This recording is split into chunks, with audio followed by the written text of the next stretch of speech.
Assalamualaikum warahmatullahi wabarakatuh. Perkenalkan, nama saya Muslim Wahyu Nugroho dari kelas 11 PM3 nomor urut 12. Saya akan menjelaskan tentang teks ceramah. Apa itu teks ceramah? Pengertian teks ceramah yaitu teks ceramah adalah teks yang berisi pemberitahuan atau penyampaian informasi, pengetahuan, wawasan, nasihat atau petunjuk-petunjuk untuk disampaikan kepada publik, pendengar atau pakar atau orang yang ahli di bidangnya, baik secara langsung maupun secara elektronik atau digital. Yang kedua, jelaskan struktur teks ceramah. Strukturnya yaitu satu, pembuka, berisi pengenalan isu berupa deskripsi atau pendahuluan terkait topik yang akan dibahas. Yang kedua, isi, berupa rangkaian argumen, pendapat, disertai fakta-fakta yang menjelaskan isu tertentu. Yang ketiga yaitu penutup. Penutup berupa penegasan kembali atas pernyataan-pernyataan sebelumnya atau kesimpulan dan saran jika ada. Yang ketiga, sebutkan ciri-ciri teks ceramah, yaitu satu, ada sesuatu yang dijelaskan atau diinformasikan pada para pendengar. Yang kedua, teks ceramah disampaikan oleh seseorang yang ahli atau pakar dalam bidang atau disiplin ilmu tertentu. Yang ketiga, mempunyai struktur yang lengkap, biasanya terdapat atas pendahuluan, isi, dan penutup.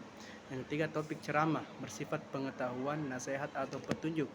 Yang keempat, yang kelima, ada ajakan atau persuasif untuk mengubah sikap atau tindakan terkait materi yang dibicarakan. Yang terakhir, berisi argumen, fakta, atau data tertentu, data untuk memperkuat topik yang dibicarakan. Yang keempat, jelaskan kaidah kebahasaan teks ceramah, yaitu satu, menggunakan kata ganti orang pertama dan kata ganti orang kedua, jamak sebagai sapaan. Yang kedua, menggunakan kata-kata teknis atau peristilahan yang berkenaan dengan topik yang dibahas. Yang ketiga, menggunakan kata-kata kerja mental. Yang terakhir, menggunakan kata-kata persuasif.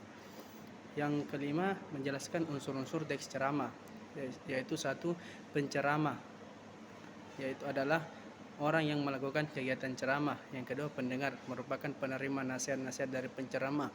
Pendengar bisa siapa saja, tidak terbatas status sosial, umur, jenis kelamin, latar belakang, dan lain-lain. Yang ketiga, materi dalam teks ceramah berasal dari ajaran agama. Materi hendaknya disusun secara sistematis sehingga materi yang disampaikan dapat diterima dengan baik oleh pendengarnya. Yang terakhir adalah metode ceramah, adalah cara-cara yang digunakan untuk menyampaikan materi ceramah. Metode ceramah terbagi menjadi 4, yaitu impromptu, menghafal, membaca naskah, dan ekstemporal. Mungkin cukup sekian dari saya, presentasi saya atau pembacaan penjelasan dari teks ceramah. Bila ada salahnya, banyak kurangnya saya minta maaf yang sebesar-besarnya. Saya akhiri, assalamualaikum warahmatullahi wabarakatuh.